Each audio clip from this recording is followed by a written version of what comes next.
just a couple minutes as the more attendees are showing up. And so I want to give them time so that they do not miss the beginning of the meeting.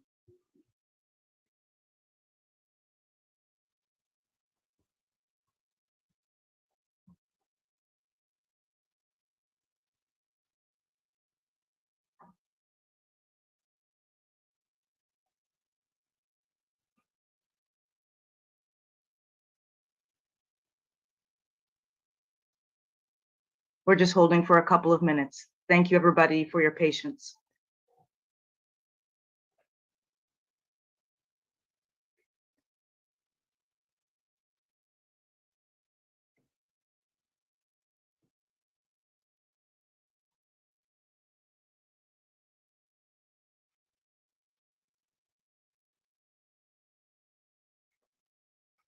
Gracias.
Just to let you know, there are more participants entering the call.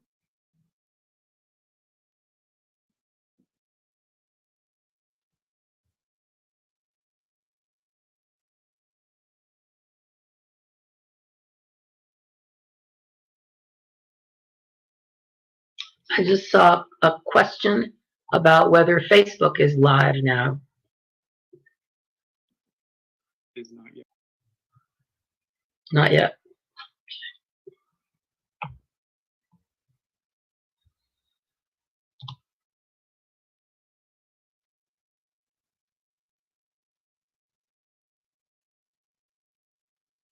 Recording stopped. Just gonna pause the recording while we're troubleshooting the Facebook Live so we don't have dead air.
Should we begin the Recording in recording? progress. See if that works.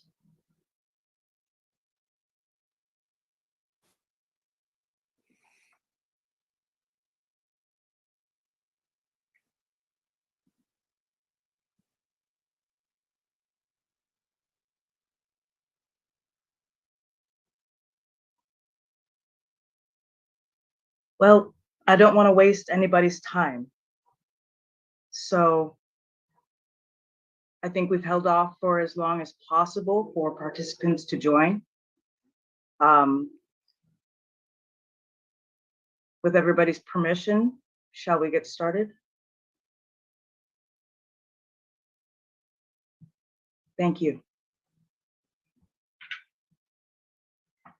Good evening and welcome to the April 6th, 2022 Sheriff Candidate Forum debate.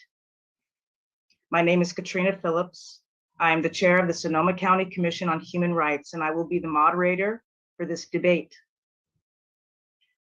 We do have the options of ASL with Holly and Jennifer and Aldo for Spanish translations.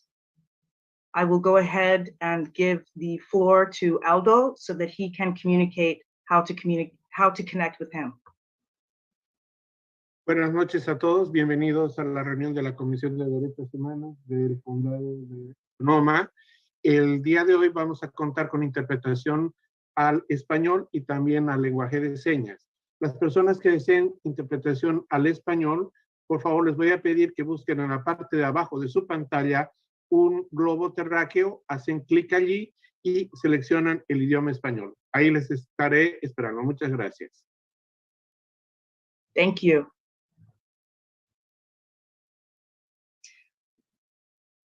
As many of you know, today was a very hard day. Very difficult news.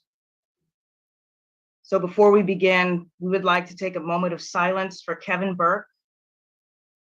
He was a one-time sheriff candidate, and he's the former Healdsburg police chief. Our prayers are with his family at this most difficult time. Please, for a moment of silence.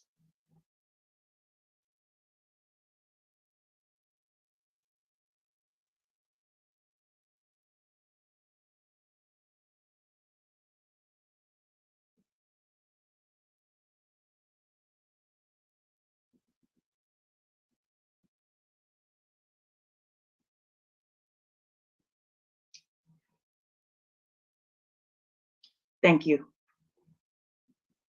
He will be well missed. The commission, along with our amazing co-sponsors, the ACLU of Northern California, NAACP of Santa Rosa, the North Bay Organizing Project, North Bay LGBTQI families, and the Committee for Law Enforcement Accountability Now would like to welcome our sheriff candidates. Dave Edmonds, Eddie Engram, and Carl Tennenbaum. Thank you so much, gentlemen, for being here with us. This forum will be focusing on the needs and interests of our communities most impacted by the Sheriff's Office, with questions directly from said communities. Please note that we have posted the Ailero CAC debate on the Commission on Human Rights Facebook page, as that debate covers most of the questions that we received concerning Ailero and Measure P. I'd like to point out that I am taking pauses to help with our translators. Thank you. Before we begin, I would like to take a moment to read to the public, the oath that the new sheriff will be taking upon accepting the position. When you listen to the candidates answer your questions this evening, please keep in mind what is at stake here. The oath is as follows. I do solemnly swear or affirm that I will support and defend the Constitution of the United States and the Constitution of the State of California against all enemies, foreign and domestic, that I will bear true faith and allegiance to the Constitution of the United States and the Constitution of the State of California, that I take this obligation freely, without any mental reservation or purpose of evasion, and that I will well and faithfully discharge the duties upon which I am about to enter. Those are very important words. And I ask everybody on June 7th to choose wisely. There's a massive rift between the sheriff's office and many of the communities in Sonoma. The new sheriff will need to work with organizations such as those who helped put this debate together to help heal the wounds and bring accountability and integrity back to the sheriff's department. Gentlemen, I'd like for you to please introduce yourselves. Each candidate will have 90 seconds, and please be aware of our timer, Ms. Kirsten Lange. She will let you know when the time is up. Let us please begin with Mr. Engram, then Mr. Edmonds, and then Mr. Tennenbaum, in no particular order.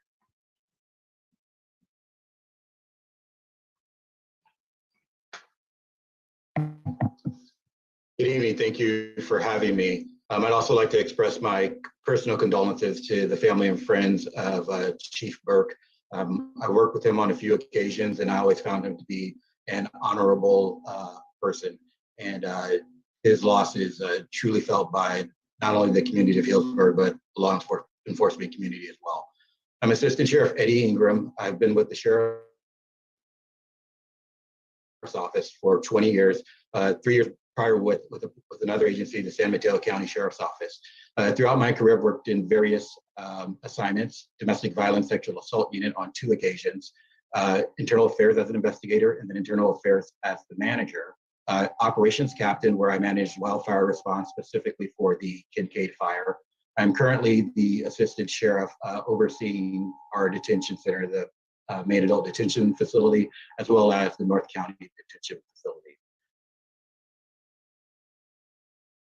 So I've been with the Sheriff's Office 20 years. I am the second in command, and I am happy to be here this evening. Thank you. Thank you for being here. Mr. Edmonds? Thank you. Yes, I would like to express my condolences to Kevin Burke's family. We need change at the Sheriff's Office. Morale's at an all-time low. There's an unchecked cowboy culture in the deputies' ranks. Excessive use of force lawsuits are the norm, and our Sheriff's Office insurance costs have multiplied in the millions of dollars. We just can't keep doing this. At all levels, I'm easily the most experienced of all candidates. I retired in 2013, but I spent over 30 years of my life at the Sheriff's Office. 9 years on patrol, 4 years as a homicide detective, 8 years as a sergeant, 3 years as a lieutenant, and 6 years at the command rank of captain. I was an internal affairs supervisor where I exposed and fired dirty cops and more. I'm the first in my lineage to graduate high school. I've been married for 34 years. Our 2 sons are Santa Rosa police officers, and our daughter will be teaching high school English in the fall. I've served on local nonprofit boards for decades, and in the last 10 years alone, I have volunteered over 2,000 hours of my personal time to them. I have a master's degree in organizational leadership from Gonzaga University, and I was a law enforcement management professor for 5 years. I've been a nationally publicized law enforcement writer for 12 years, and now I'm the editor of the nation's largest police magazine. We do need change. I'm coming back not only to fix our broken Sheriff's Office, but I believe that I can turn it into a model law enforcement organization nationwide. Thank you. Thank you, Mr. Edmonds. Mr. Tennenbaum? I want to echo the sentiments of my two opponents and also Commissioner Phillips in expressing my deep, heartfelt sorrow at the loss of Kevin Burke.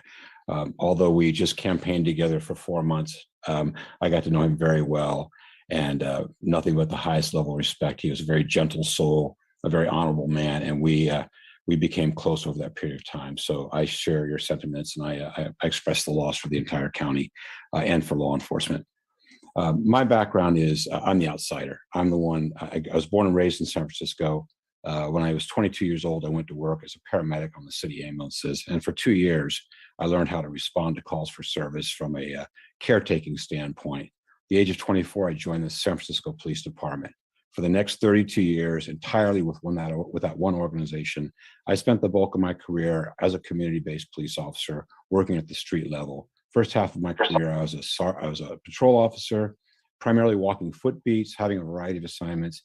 And the second half of my career is as a sergeant. And a sergeant is a supervisor who directly oversees the line officers to ensure that the public safety service that we're delivering is of the highest caliber, that the rules and orders are being followed that come down from on high. And also we treat people with dignity and respect. In my time in Sonoma County, I've looked closely at the sheriff's office. I worked very hard on Measure P. And I think as Commissioner Phillips alluded to, there is a rift between the community and the sheriff's office, and that rift needs to be remedied.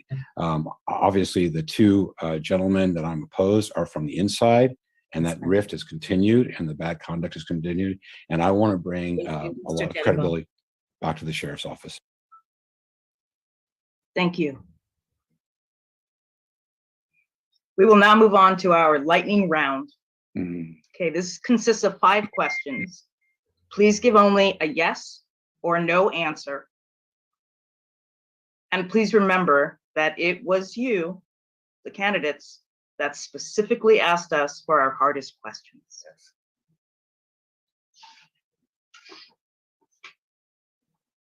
So for the first question, the order will be Mr. Edmonds, Mr. Engram, and then Mr. Tennenbaum. Question number 1, Mr. Edmonds. Will you implement video recording of all investigatory questioning? Absolutely, yes. Thank you. Mr. Engram. Yes. Thank you. Mr. Tennenbaum. Yes. Thank you. For question number 2, the order will be Mr. Engram, then Mr. Tennenbaum, then Mr. Edmonds. Question number 2, will you eliminate the use of pretextual stops? Mr. Engram. No. Thank you. Mr. Tennenbaum. Yes. Thank you. Mr. Edmonds. No. Thank you.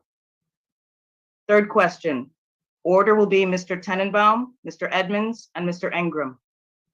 Third question is, will you make the provision of adequate jail health care subject to auditing by Ailero with the requisite access to medical records provided for in contracts between SCSO and the healthcare contractors? Yes. Mr. Tennenbaum. Yes. Thank you. Mr. Edmonds. Yes. Thank you. Mr. Engram. I'm trying to understand the question. Would one of your candidates, competitors, like to explain? I'm reading it. It reads fine to me. You're agreeing to an audit by Ailero regarding medical records, the contract basically between the sheriff's office and the healthcare contractors is the way I read it. Well, if it's the contract, if it's auditing the contract, meaning Just a the simple yes or no. contract, I don't understand the question, so I can't give it a yes or no question to it. The way that the question is phrased leaves for ambiguity. Are you talking about the contract or are you talking about medical records? Medical records are private, so I can't allow Ailero or anyone else to audit medical records. So as I said, the question is ambiguous and I'm trying to understand the question. There are HIPAA laws that don't allow anyone to audit individual medical records, so I'm trying to understand that.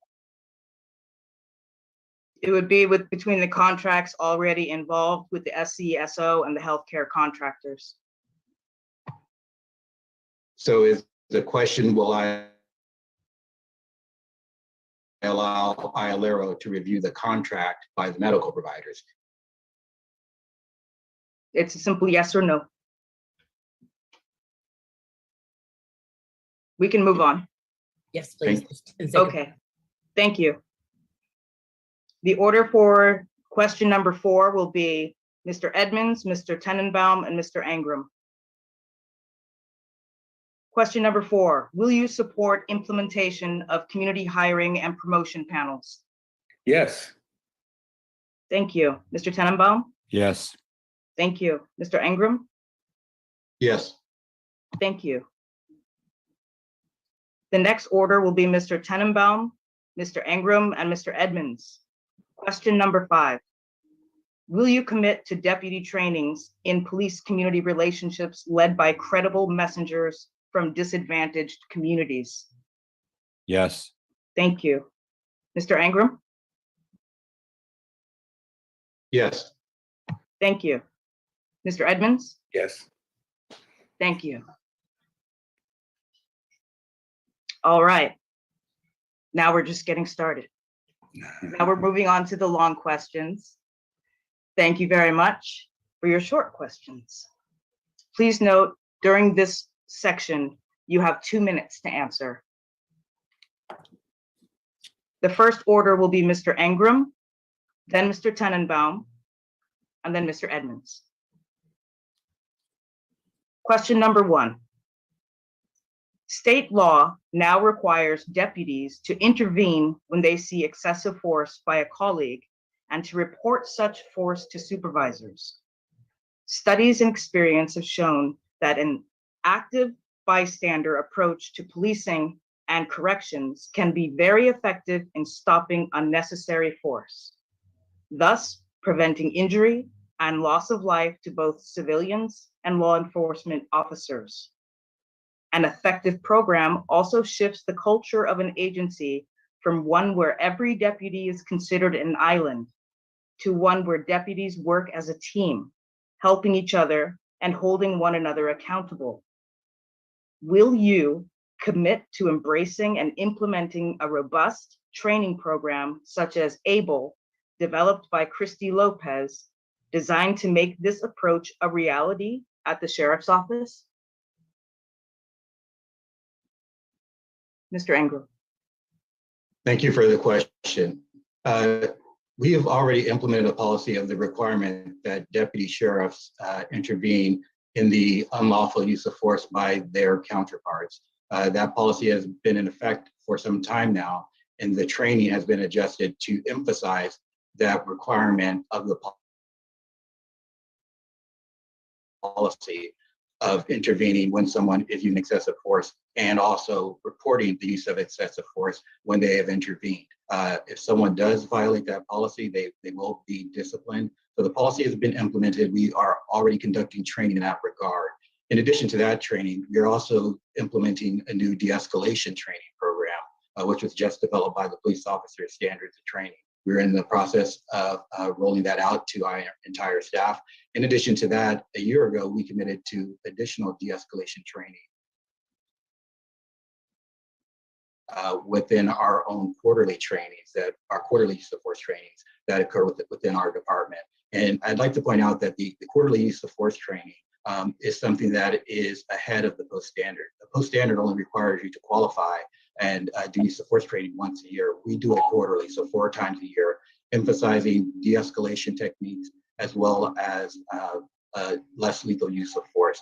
So to go back to your original question, the policy of intervening and reporting has been implemented, and it is within our policy, and it's what we train in addition to de-escalation training, which we have essentially quadrupled our training in that aspect. Thank you. Mr. Tennenbaum. Thank you for the question. I'm very familiar with Christy Lopez and her work at Georgetown Law and what she's done with various police departments throughout the country, Pittsburgh and New Orleans being a couple of them, Los Angeles County Sheriff's Department. I fully support not only the de-escalation policies that were talked about, but also it starts with the use of force policies. I look at the Sheriff's Office now and the policies that they have. They're very generic policies that are used by agencies throughout the state that are not specific to our community or the community that we're serving. So de-escalation mandated by the state, or intervention, I should say, mandated by the state, de-escalation training, which is a key, but also going back to the policies of this sheriff's office and what needs to change is the use of force policy to prevent these types of situations from starting in the first place. A deputy should be required to intervene when he sees somebody getting out of control when they lose control. However, it starts with the basic policy of when we use force and how we use force and the escalating nature of that use of force. So I fully support any program that intervenes there, but starting with the use of force policy on the ground level to prevent such situations arising where another deputy would have to step in and stop the conduct. However, I do support the law and I support the program that promotes that intervention by another deputy. Thank you. I would like to point out that if we could slow down just a little bit, maybe pause a little bit more for our translators, that would be great, because I want to make sure that everybody understands everything that you're saying. Thank you. Mr. Edmonds. Thank you. You mentioned the ABLE training, and that actually stands for Active Bystandership by Law Enforcement. And last year sometime, I write nationally to almost every chief and sheriff in the nation get a copy of the magazine that I write for. And I wrote an article on this, and I do agree that that seminal work by, it's Georgetown University, I believe, and the New Orleans Police Department is next level thinking, and I absolutely agree with it. And the idea is that peace officers need to not be reticent when they see in advance an incident in front of them that's ramping up emotionally, to be an active bystander and stand alongside the potential victim there. I totally endorse that, and absolutely that's going to be a top level issue for my training. I'm going to bring new model training to the sheriff's office, and even countywide. I want to build one countywide law enforcement training complex where all peace officers, regardless of where they work, are led and directed together, so that that performance countywide, regardless of your agency, improves across the board. And this is a big area for me. Now, I want to say something. We both, my competitors both mentioned, I think, de-escalation, and that's important. But there's another area here that's also important. It's called non-escalation, because there's times when peace officers, because of their own emotional involvement in these tense situations, can actually be ramping up situations that is unnecessary. And there's a means to train non-escalation by peace officers out of peace officers nationwide. And I'm going to lead that here at the Sonoma County Sheriff's Office. Thank you, Mr. Edmonds. Thank you. Okay, question number 2. The order will be Mr. Tennenbaum, Mr. Edmonds, and Mr. Engram. Since the inception of Ailero, the annual reports have consistently criticized the Sheriff's Department for failing to conduct complete investigations into complaints and for failing to apply all applicable policies to the facts relevant to the complaint. Do you agree or disagree with this overall finding by Ailero's executive directors? What specifically will you do to ensure that investigations are more complete and sheriff's policies enforced? Mr. Tennenbaum. I do agree the overall finding by Ailero's executive directors. I've reviewed the annual report, the most recent annual report, and I'm a little bit disappointed and disillusioned at the lack of thoroughness of the investigations by the Sheriff's Office. I'm also the only candidate who worked actively on Measure P, which was designed to strengthen Ailero. As we all know, it's being litigated now. The Deputy Sheriff's Association, in concert with our current sheriff, decided to challenge it. As the sheriff, I will create policy that ensures that Ailero has an active role in all investigations, in all oversight, and I'll also ensure that these investigations are not whitewashed or sugar-coated, and that they're given the thorough investigation, the same investigation that we conduct in a criminal investigation will be conducted throughout internal investigations too, to ensure that any policy failure or training failure or misconduct by a deputy is addressed as it should be and taken care of. Again, reading this report, I'm extremely disappointed in the way these cases are just kind of like glossed over and not addressed accordingly. Thank you, Mr. Tennenbaum. Mr. Edmonds? Thank you.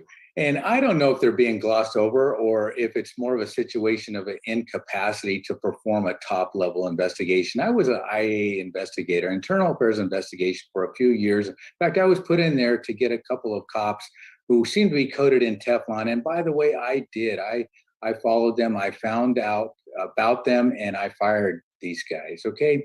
So I also wrote an article last year on this very issue. And what I said in that article, again, it went to almost all police and chiefs and sheriffs nationwide, that internal affairs investigations need to be the absolute best product that your law enforcement organization can produce, period. And that's so important because it is the means by which you maintain your credibility throughout your community and you keep your department safe from troublemakers. And that's a big deal to me. So I am concerned. I did read Ailero's report. It's highly distressing to me when I get in there. This is going to be a top level issue for me. And I will work with Ailero. I do not want them finding one stone unturned by my staff. And I'm not going to allow that. And I will put the best investigators in there. We're going to turn up the bright lights together. My partnership with Ailero will be one to where we together can create an environment where the public feels safe with our deputy sheriffs. Thank you, Mr. Edmonds. Mr. Engram? Thank you for the question. So I do agree that with the finding of Ailero, I believe in this last report, something in the order of 30% of our investigations were deemed to be incomplete.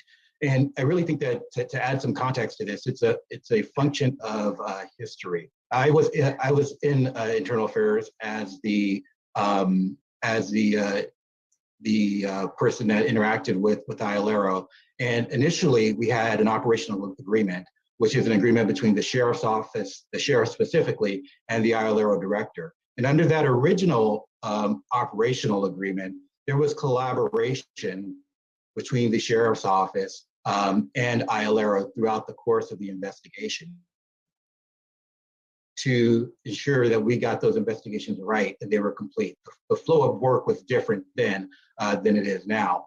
However, due to, I'm sure you've seen publicized falling out between the first director of Ailero and the sheriff's office, the operational agreement changed and the workflow changed. And I think that with that workflow change, that's what's led to this sort of this contentiousness and the belief, and in some cases, the fact that the cases are not completely investigated to the satisfaction of Ailero and their auditors. So what I would do is go back to that original operational agreement where it is a more collaborative process in the investigation and complete investigation with Ailero and the sheriff's office. And I believe by doing that in collaboration with Ailero, going back to that original operational agreement, we will see that those cases that are deemed to be incomplete will be complete. Thank you. Thank you, Mr. Engram. For the next question, our order will be Mr. Edmonds, Mr. Engram, and Mr. Tennenbaum. Question number 3. Community organizations, elected officials, and activists have called on the Board of Supervisors to declare Sonoma County a sanctuary county and to stop all cooperation with Immigration and Customs Enforcement, ICE. Currently, the Sheriff's Office policy reports to the maximum extent permissible under SB 54, whereas sanctuary cities like San Francisco do not. Do you favor this proposal? Why or why not? If not, what criteria do you think the Sheriff's Office should use to decide when to inform ICE about a person in custody? Thank you. May I start? Thank you, Mr. Edmonds.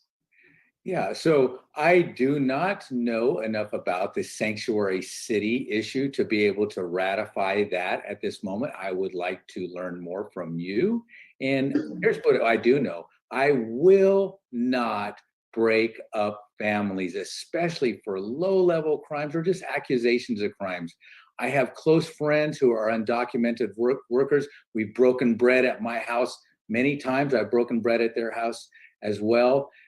This is not a possibility for me. Anything that disenfranchises or even possibly disenfranchises a family member of their loved one here, I will not allow. I've been listening to my opponent, Assistant Sheriff Eddie Engram, indicate that there is a means by which very dangerous career criminals could be removed under exceptional circumstances, but I don't know that that's true. I would like to hear more about that because public safety is a priority for me, but I do know the bright line for me is I will not separate families in Sonoma County. That I will not do. Thank you, Mr. Edmonds. Mr. Engram. Thank you. So I do not believe in Sonoma County being a sanctuary county, and there's a reason for that. I think that we do need to lead with compassion, and when we lead with compassion, we also need to lead with the compassion of the community and their community safety.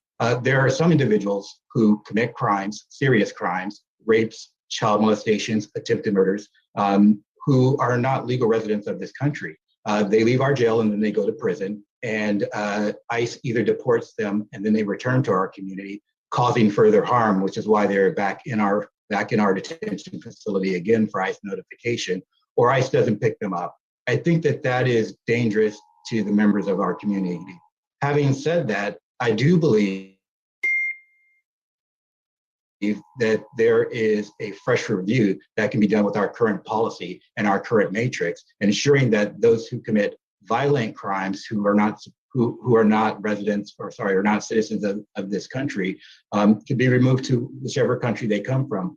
I think that there also needs to be a time limit. So if a person has committed a serious felony or violent felony, and it's been 15 or 20 years since they committed that, and they've been a model citizen of our community, that I don't think that that person should be punished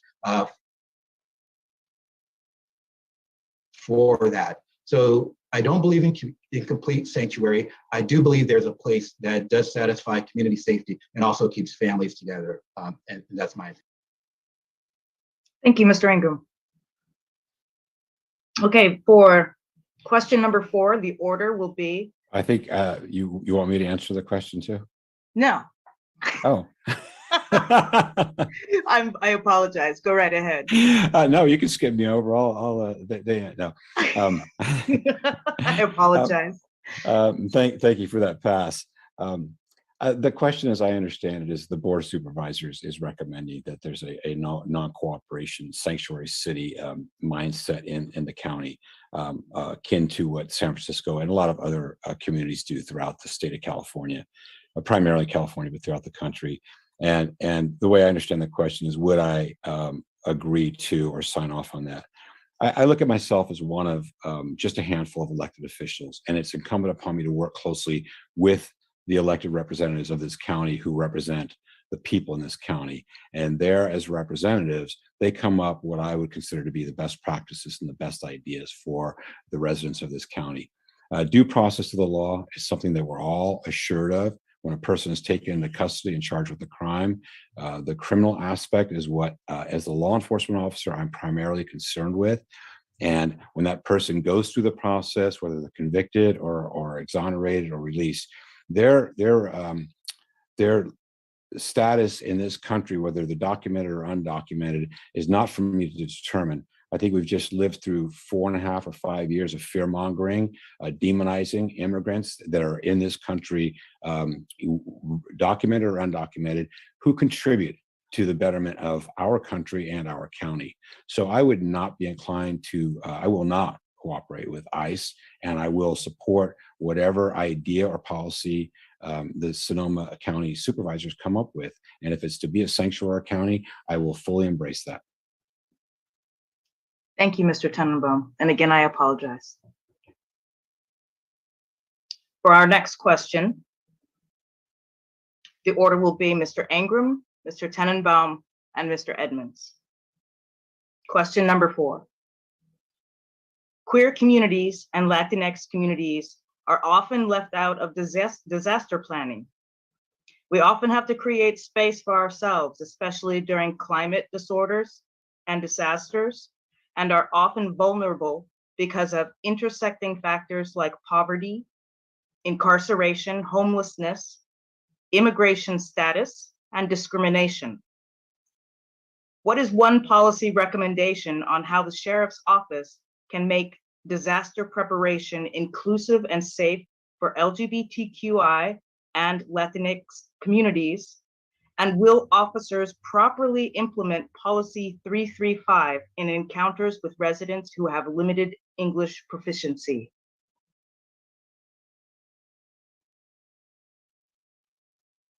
Mr. Engram.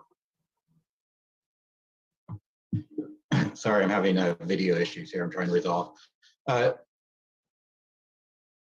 So the sheriff can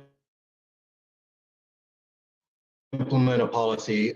All evacuation and communications with all members of our community are in multiple languages and distributed out throughout the community. I'm not aware of Policy 335.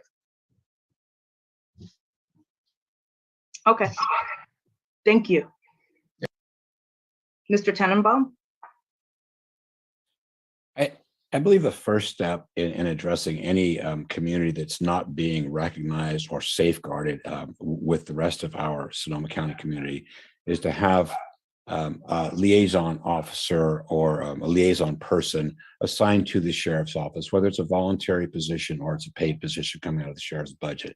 And that would be inclusive of all the communities up here, all these communities in Sonoma County that need to be recognized and safeguarded. So my first step would be to have a liaison and also the ongoing open communication with the communities that need to be addressed and need to be recognized, especially if they're not being served equally with everybody else. And as far as Policy 335, I have to profess ignorance. I'm not familiar with it, but as soon as I learn about it, I will be able to respond to it. Okay, Thank you. Mr. Edmonds? You're muted.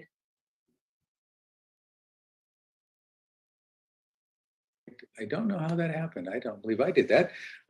You asked the question within the context of natural disasters and emergencies, and I want to say this is apparently our new normal with climate change, and this is the pinnacle issue for us in Sonoma County right now, I think, with regards to public safety. So if any member of our community feels disenfranchised because of their status or stature, that is going to be it's unconscionable to me. I will not allow anything like that to happen. And it's egregious if it is or has happened in our community in the past.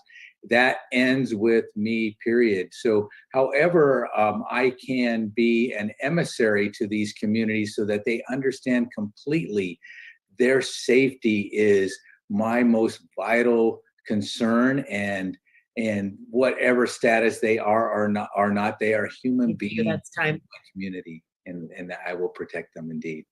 Thank you. Thank you. And thank you both for your honesty on Policy 335. Honesty is always appreciated. Honesty is the best policy. Exactly. For question number 5, we'll go in the order of Mr. Tennenbaum, Mr. Edmonds, and then Mr. Engram. Question number 5. This question was submitted by a community member. Victims, including myself, of assault and other crimes in this county have been ignored, and justice has failed because of the label domestic. What is your experience in handling domestic violence, and what would you improve?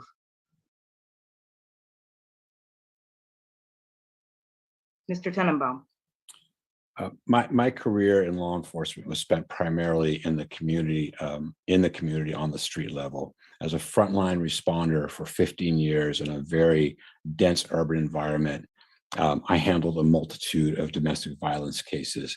And because my career spanned over 3 decades, I saw the evolution of investigation and care that was given to victims of domestic violence.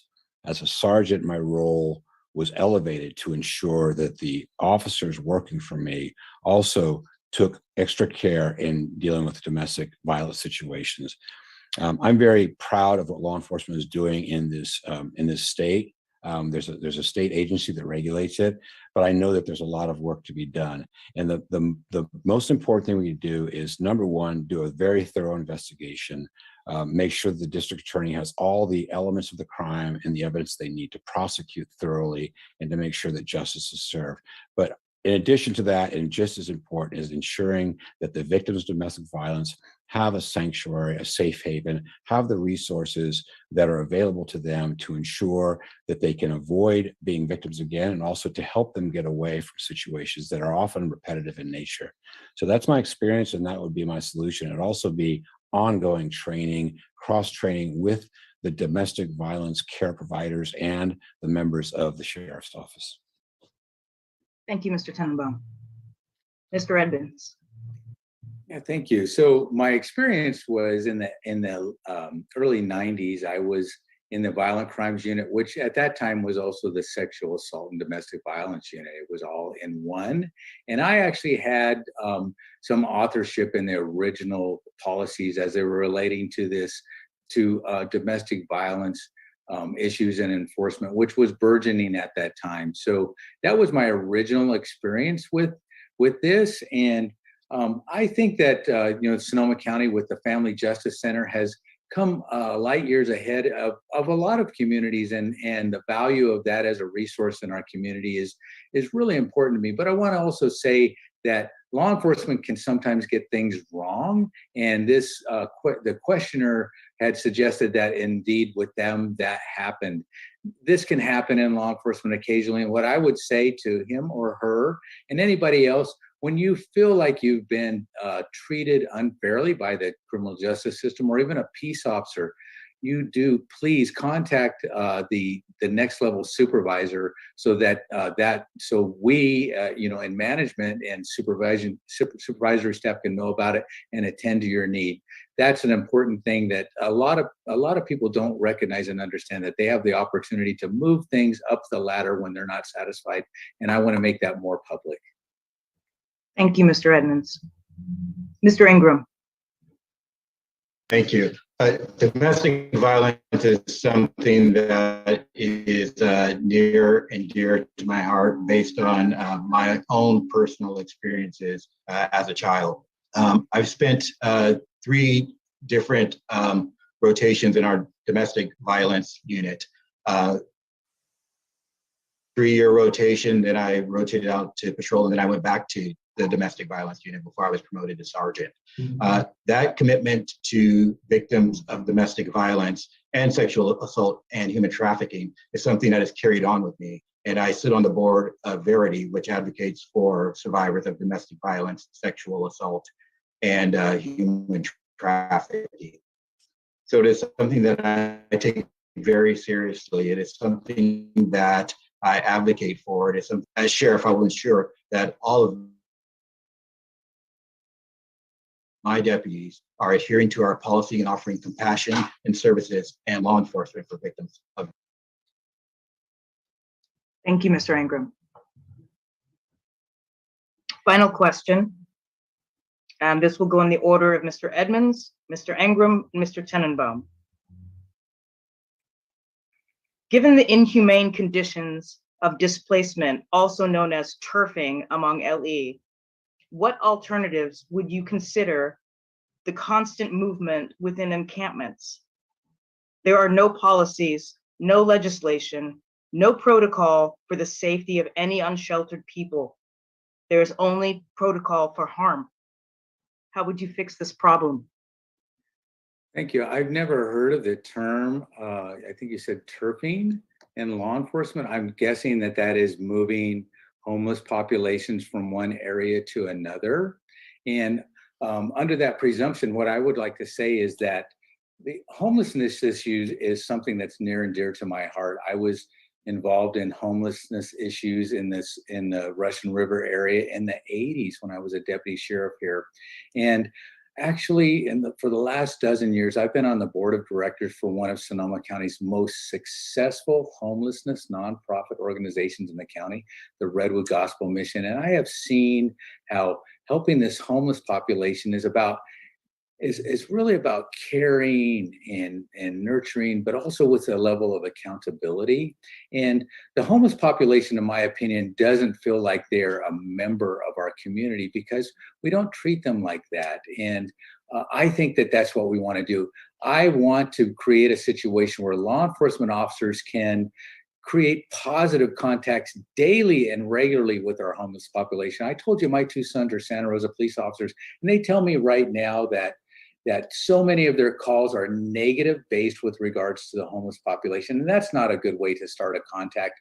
I would like to create a situation by working with local government and faith-based communities where we can build up a situation where law enforcement plays a positive role in our homeless population so that they can get better, they can get help, and they can improve. And that's an important issue to me. And it's actually one of my platform issues. You only get a few of them. And that's one of them, to intercede, have law enforcement intercede and be a positive influence in our homelessness crisis. Here in Sonoma County, I think we can create a model that can be duplicated elsewhere. And I'm really interested in that. Thank you. Thank you, Mr. Edmonds. Thank you. I'd like to just interject here for a moment. Mr. Engram has gone off camera only to try to fix his signal. So we apologize that you're having issues, and I understand why you went off camera because sometimes that does help. So thank you. Just wanted to let everybody know he wasn't just leaving us. I'm back. Hopefully it's fixed now. Okay, Thank you, wonderful, wonderful. I would like to interject also and just ask if any of the candidates need a 5-minute break. If so, we can take a 5-minute break. You're good, Mr. Edmonds? Yes, I'm fine. Thank you.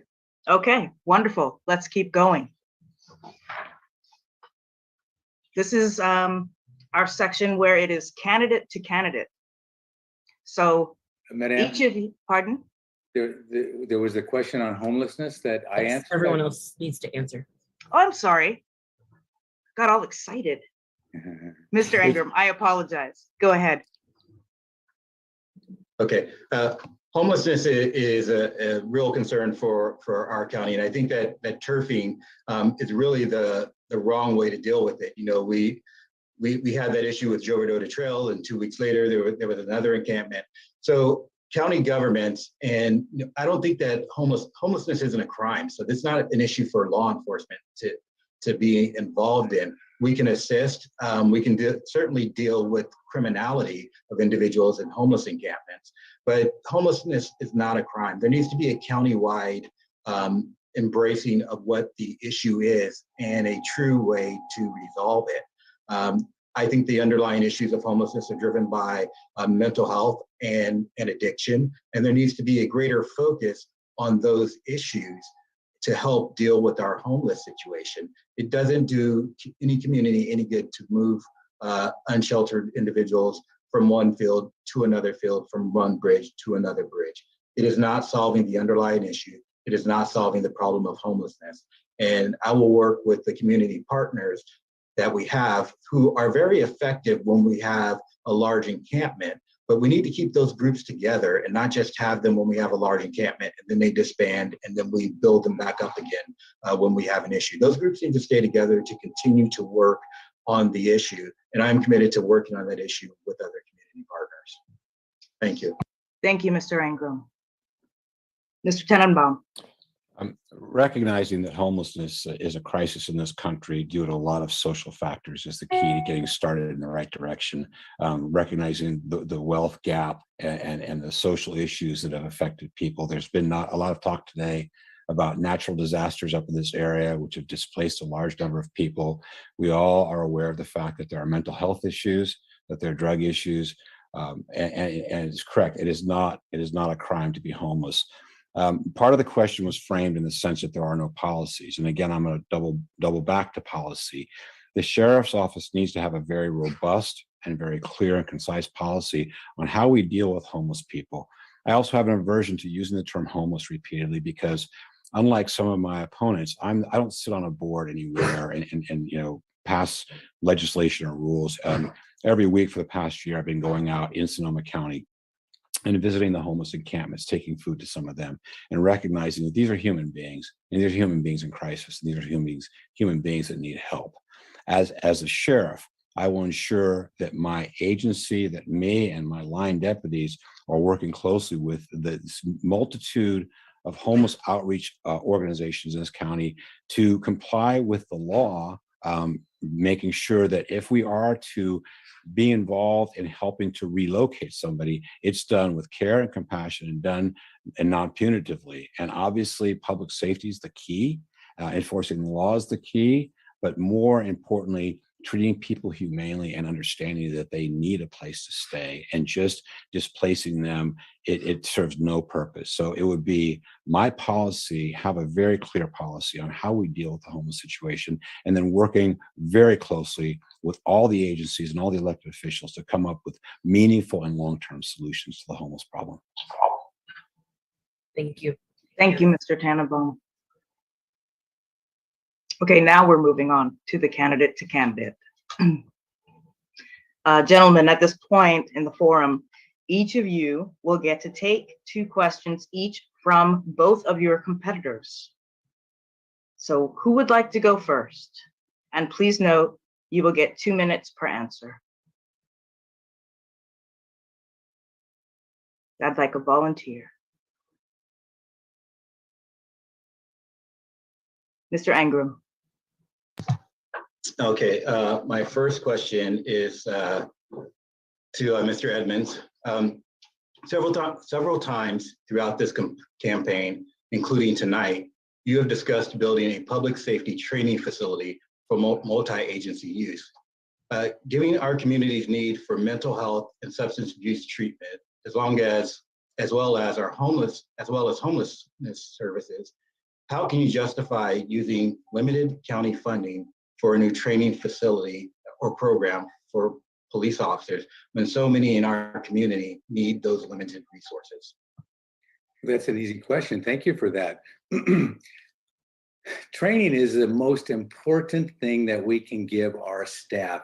Law enforcement and detention services are 2 of the most difficult and important jobs in our nation. And the truth is, even in a high training state like California, the level of training that staff get is terrible, in my opinion.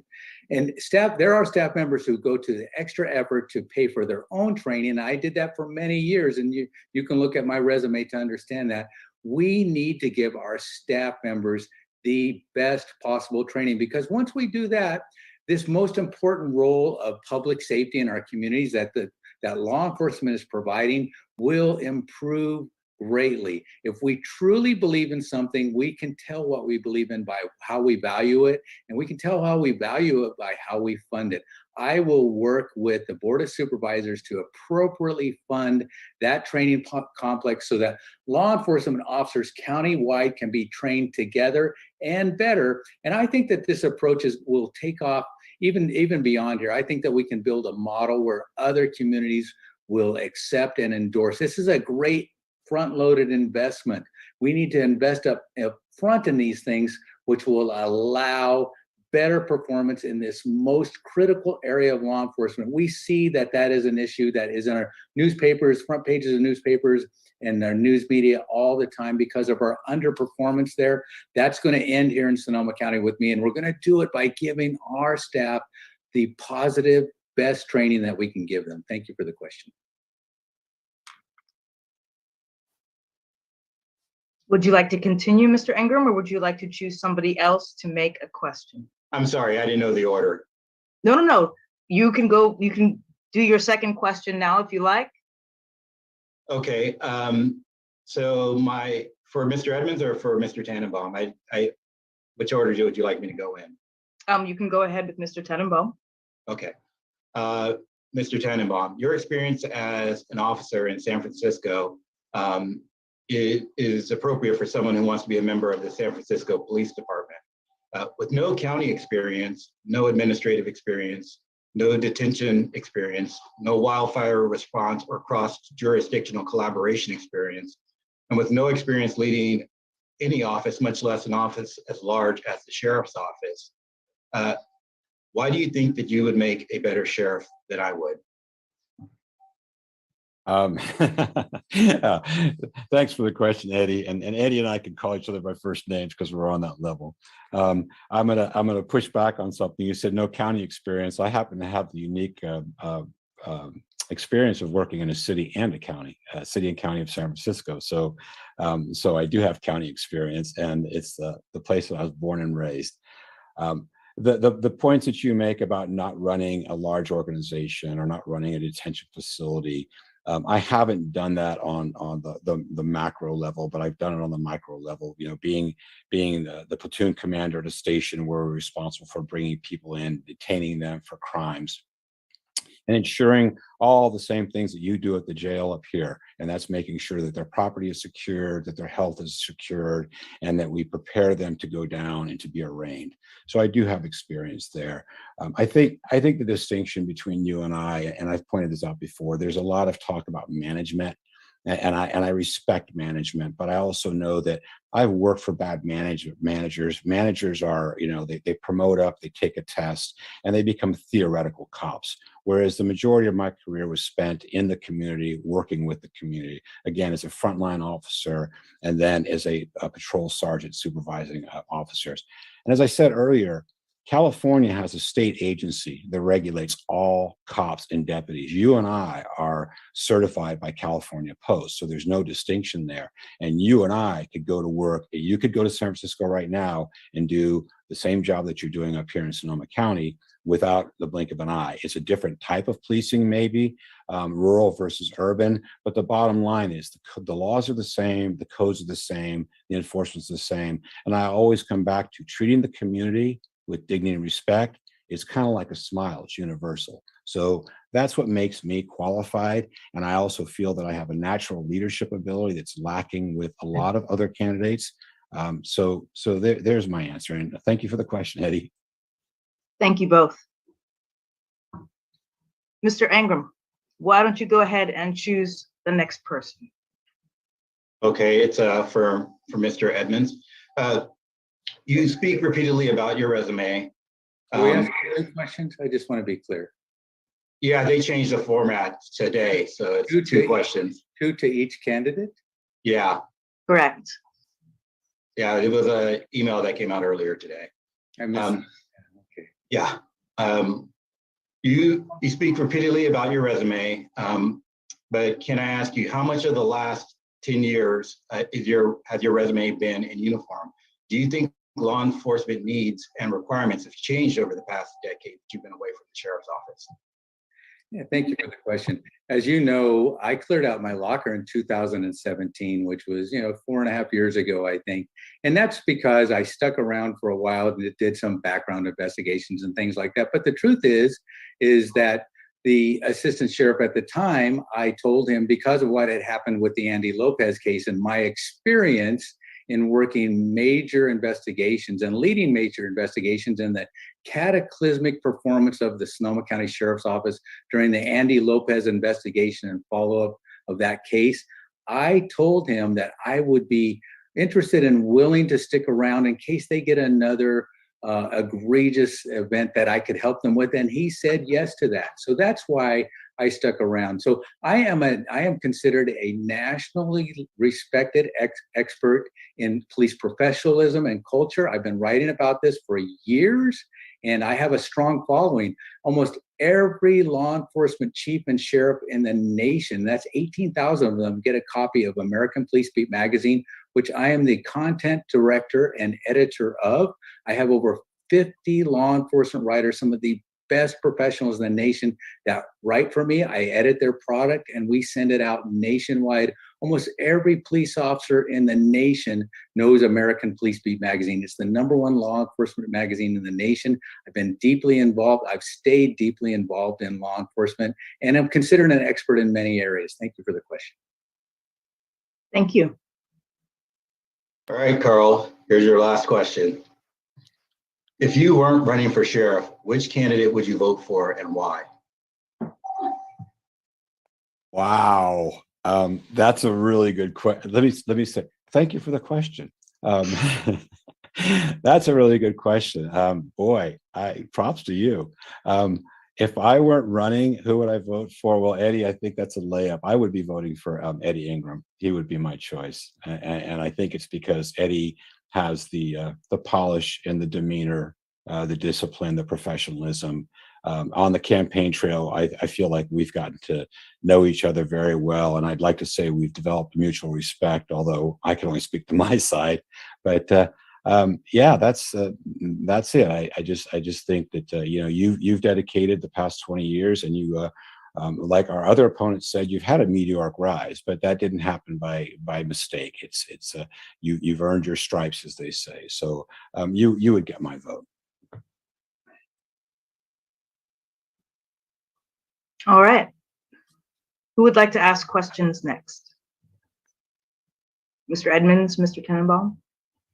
I'll throw myself in the breach. Okay. Since we're on a roll here, even though my father told me never to volunteer for anything. I'm going to start with you, Eddie. And my question to you is that in April of 2019, you attained the rank of captain. Is that correct? Yes. That's not the question. That's not the question. So you made captain in April of 2019, and in November, almost to the day, 7 months later, Charles Blount killed David Ward. Charles Blount was a patrol deputy who had a history of excessive force and misconduct to the point that he should have been on the Brady reporting watch. Now, as the captain of field services, you were in charge of the patrol division, which Charles Blount worked for. So I guess my question is, were you aware of Charles Blount's behavior? Was he reported under Brady? And what steps did you take or did you fail to take to ensure that something like that could have been avoided? So Brady is confidential. I can't tell you if Charles Blount was on the Brady list or not. That would be violating the law if I told you that.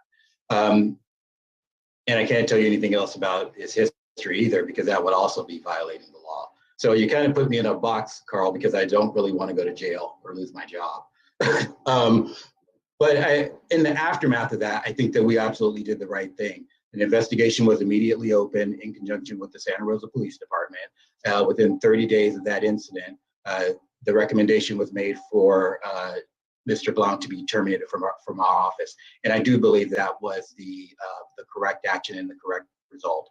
And if there are individuals under my command as sheriff that I know are problematic, then I will deal with them as well. Termination, suspension, whatever need be, because at the end of the day, the office needs to be trusted by the members of our community. And I can assure members of our community that if there are problematic deputies, they will be disciplined. And additionally, I won't hire people from other agencies who have problematic histories. That's not the sheriff's office that I want to build. The sheriff's office I want to build it will be built on diversity and respect for everyone. That is the office I want to build, and that is the tone that I will take as sheriff. Thank you. I just want to clarify a couple of points. Brady is not confidential, number one. And number two, Charles Blount's history in the Sonoma County Sheriff's Office is public record. You can look it up in the Press Democrat. And it's well known that he used a carotid restraint on a woman who was jaywalking. So it was a terrible situation.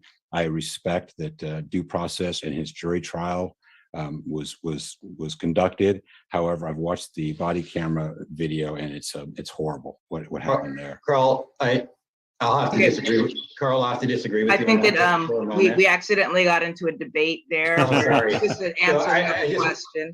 I just want to clarify that the public record is completely different than the police officer file, and I know more than what the public record is. And if I speak on that, then I find myself in possible policy violation of the law. Okay. All right. Understood. Thank you. Understood. Thank Thank you. you. Okay. Since I'm on a roll here, let me get my good friend Dave Edmonds. So Dave, it's no secret that you're very pro-police. You talk a lot about your publication for National Police Beat and all these 18,000 executives, and you're building this super police academy that's going to be and your emphasis on physical health and well-being is very, very admirable. So I know that you've talked about you've started a couple of nonprofit organizations, and I'm not familiar with one of them, but the other one is 360 Armor, if I'm not mistaken, which I know you're very proud of. And I've been to that website, and what I've seen is that it's exclusive only to law enforcement. So basically, any young man or young woman that wants to get into law enforcement who's not a member of law enforcement cannot see what opportunities are there or what good mental health, physical health, wellness is all about. So, and I also know that when I tried to join 360 Armor, there's a firewall, and then there's also a non-disclosure agreement, which I have trouble with, but I admire you for what you're doing. My question is this: on the 360 Armor homepage, you had 2 endorsements on there. One of them was, I forget who it was, but one of them was Colonel Dave Grossman. Colonel Dave Grossman is a former Green Beret who teaches a class called Killology. And Killology is about having the mindset to go out and basically, he talks about killing without conscience, without being, here he says, he's written and spoken about the psychology of killing and how police can be trained to kill without feeling guilty. So in an era when we're really focusing on community policing and community interaction and building bridges with the community, my question to you is not so much why you would post that on your home site and use him as a reference, but then I noticed this past week, his reference and his testimonial has been taken down. So can you explain to me why you took it down, please? So Kevin Grossman is a Pulitzer Prize winning author, and his work has been responsible for saving the lives of probably hundreds of law enforcement officers and military officers. Now, recently, and I think it's probably because of some of your supporters, there's this issue of division that has been coming about with regards to some of his more recent comments. And I think that what has also happened with all the divisiveness that's happening in the country, the left and right politics, and I think he's part of the right politics. I have friends on both sides of the spectrum. I'm on neither side of the spectrum there. I just like people, bluntly, but let me say this, that I do not want to be part of any division whatsoever. And in fact, in last September, I wrote an article called End Police Violence Now, and you can look it up and read it. And I have a prescriptive approach for ending police violence and law enforcement. And I took Kevin Grossman on in that article last year with regards to some things that he said.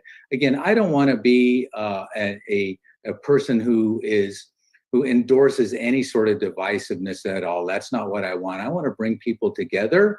And because of that apparent divisiveness that could be so, I just don't want a part of it, period. Thank you.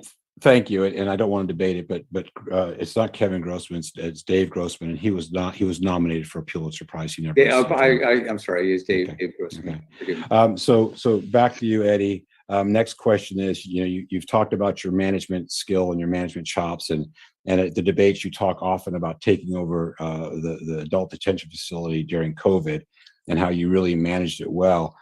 You took over the jails in approximately 2020, I believe 2021, during your tour of duty so far up to this very day, there have been 4 deaths that I'm aware of: overdoses, deaths by suicide, suspicious head injuries that the person ended up in the hospital dead.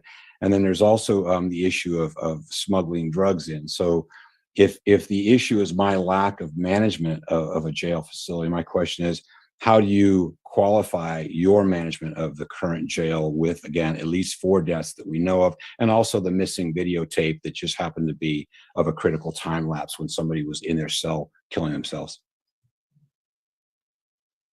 And thanks for the question, Carl. So this comes back to experience. There is no detention facility in this country that can prevent all suicides. There is no detention facility that within the law can prevent people smuggling contraband into it. That's why we have searches. That's why we have body scanners. So these things happen, as unfortunate as they may be. In these settings, in these correctional settings, no sheriff, no assistant sheriff, no one who runs a detention facility can prevent the deaths of individuals, especially at their own hand, because people have their own agency. They are not, inmates are not watched 24 hours a day, single-handedly, one correctional deputy per one inmate. That's not the way the facility works. And so I don't think that anyone can prevent all deaths within the jail. We certainly have a robust suicide prevention program that we work with not only our healthcare provider, but healthcare providers outside of the jail and mental health facilities outside of our facility in order to ensure the best care and quality for our inmates. So if you happen to be elected and you took office, there's no guarantee that you couldn't prevent a death in that jail. No one can. When it comes to the missing videotape, I was not in charge of the jail at that time. And since that has occurred, I've put in backstops and assurances and backups to ensure that that doesn't happen again. No one is perfect, but what you can do is learn not only from your mistakes, but the mistakes of others to ensure that those things that don't happen again. And I have done that in the jail in my capacity as assistant sheriff. I would also like to say that I took over in COVID, and I'm proud to say that we have done better than most correctional facilities in the country, if not the state, in protecting our inmates from COVID. With our pre-testing and with our continual testing and testing throughout the facility, and also providing vaccines for our inmates. We've had no hospitalized inmates, and we've had no inmates die. Thank you. That's time. Thank you, Eddie. Thank you for that answer. Thank you, Mr. Engram. So my last question is for Dave Edmonds. So Dave, you talk about your leadership abilities and again building bridges and wanting to create these really good, robust cops in a good work environment. In 2005, there was a lawsuit filed against the sheriff's office by 2 female sheriff's employees. That was concurrent with 13 female deputies signing a letter saying that there was an air of harassment and discrimination. Those 2 deputies, one in particular, in her lawsuit, you were named as a defendant. And in that lawsuit, the allegation was that this woman had seen and been exposed to some overt racism. And when she commented to one of her fellow deputies, you chastised her and began reprimanding her regarding her failure to follow the chain of command and reported accordingly, with the threat that she would be further victimized by you by writing her up. That female deputy, and the comment was that she was too sensitive to race issues. That deputy broke down, and this is the allegation, it's public record. That deputy broke down and ran into the bathroom to console herself and again to seek sanctuary. A short time later, you forced your way into the women's bathroom and harassed her further and accused her of being too sensitive, and especially when it comes to racial issues. So since then, the county paid out $160,000 to settle that lawsuit. You're on record as saying that you were exonerated and or the case was dropped. So can you explain to me what happened and if the case was actually dropped or you were exonerated, which I don't believe was the case? Absolutely, and you've mixed 2 different accusations by that one deputy sheriff, and indeed, I I spoke completely with the Press Democrat because they rightfully questioned me about that. I was completely dismissed from all that plaintiff's allegations early on. And again, those two alleged incidents were entirely different. And I have the memos on those incidents still yet. I think I've forwarded those to the press. I did absolutely nothing wrong in either one of those situations. And in fact, I spoke compassionately with that employee. It turns out, as I understand later, again, I was dropped early from this. There was 16, I think, supervisors or managers that were named initially in this lawsuit, as occasionally happens apparently. This is the only time I've ever been sued that I know of, that I can remember. And it turns out that that deputy, as I heard rumors later, there was some misogynistic treatment of her by other staff members. And I think that was the basis for whatever settlements that there were with regards to her. But I know as an absolute fact that I treated that human being with compassionate respect and professionalism, and that's a matter of fact. Thank you, Mr. Edmonds. Thank you. Mr. Edmonds, I do believe it is your turn. Thank you. Okay, I'll start with Carl, please. Below the command ranks in law enforcement, there is the initial junior rank of lieutenant. In 32 years, you only promoted to the first supervisory level, which is sergeant, which is even below lieutenant.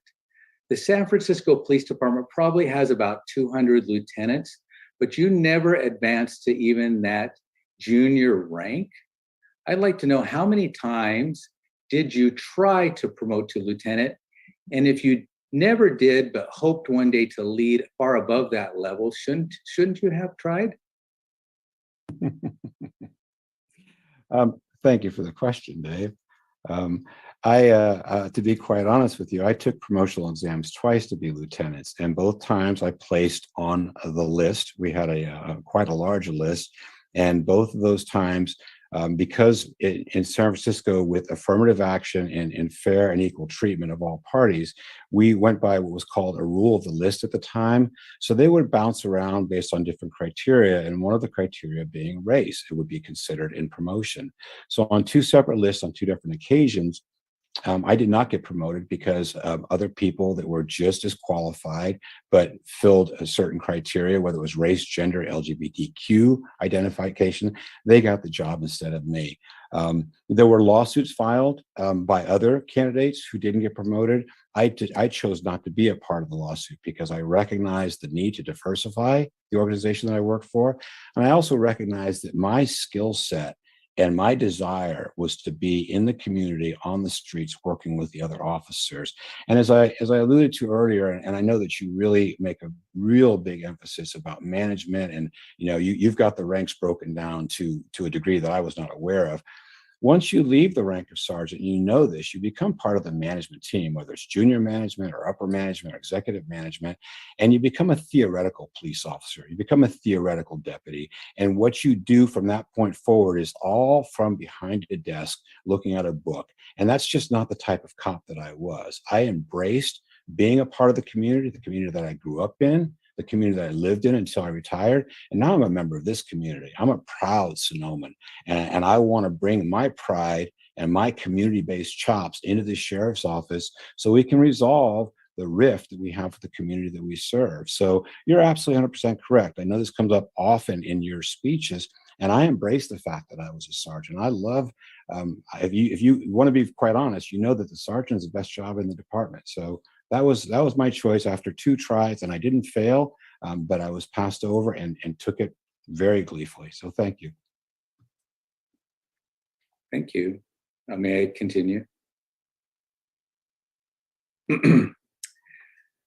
Assistant Sheriff Engram, I've heard several times over the last few months that indeed you were not Sheriff Mark Essex' first choice for his handpicked replacement. In fact, that there were a few other people who were contacted. I don't know if it's true or not, but do you know if you were indeed Sheriff Essex's first choice to be his handpicked replacement inside the sheriff's office?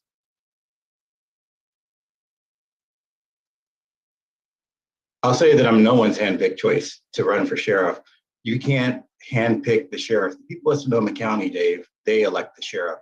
The current sheriff doesn't handpick someone. There is no successor. This is not a title that is handed down from one to the other. You earn the title of sheriff. And the way that you earn that is by respecting your competitors who are running for sheriff, respecting the people of Sonoma County, and looking for what is needed and working collaboratively with all the members of our community, whether it be community groups or whether it be elected leaders. That is the way you earn the role of sheriff. It is not something that is given. It is not something that is handed down.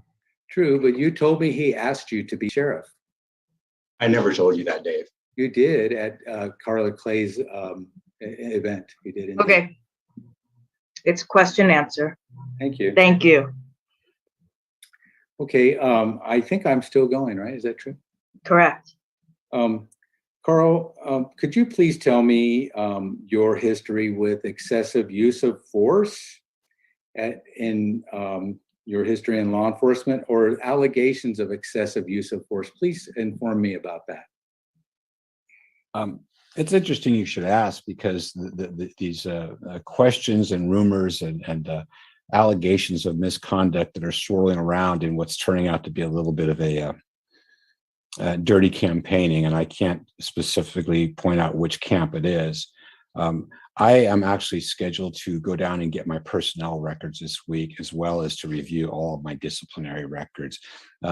Dave, I'll point out something to you, is that as a 32-year community-based street cop, I had contacts with thousands, if not tens of thousands of people. I don't know about your career. I know that you worked the river and you talked about the homeless situation there. Allegations of excessive force, if there were any in 32 years, there may have been one or two I'm not aware of. Anecdotally, I can't recall anything, because again, my demeanor and my disposition out on the campaign trail, at home with my wife, or out in the community, it's all the same. It never changes. And that never changed when I was in uniform. Talking to people is my skill set, and getting people to cooperate is my skill set. And when force was needed and necessary, it was usually respected by the person, and I'm talking about the minimal force necessary to put the handcuffs on somebody. So quite honestly, Dave, I don't know the answer, but I'm going to say it's probably somewhere around zero. But as soon as I get my personnel records, which I said I'm going to get this week, and I challenge you and Eddie to pull your personnel records too. I'd like to see the disposition of the lawsuit that we talked about earlier. You said you have some memos. I'm really curious about that. So I am more than willing to take my personnel file, my disciplinary records, and stack them up against any working cop or you. Thank you. Thank you. I suppose I'm the last. Correct. And I think it's for assistant sheriff. If Sheriff Essex, who selected you as his second assistant sheriff, had decided to run again, would you have endorsed him?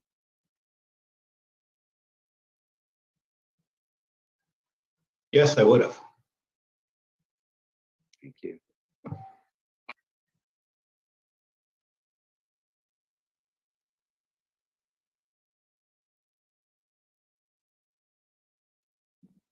All right. Thank you all.